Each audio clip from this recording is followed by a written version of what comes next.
利嘉閣地產西九龍碧海藍天分行高級聯席董事邱家人稱，西九四小龍之一的宇晴軒最新錄得2座中高層 F 室二手成交，實用面積約501方尺，兩房間隔，外望開揚球場景，原叫價800萬元，議價後減價22萬元或約2.8%，以778萬元合理價成交，尺價約15529元。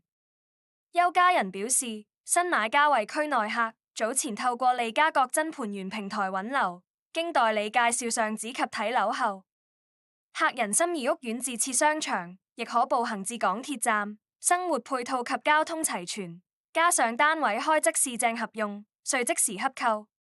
據悉，原業主於2013年以約620萬元購入單位，持貨約12年，現估出賬面獲利約158萬元。單位期內升值約25.5%。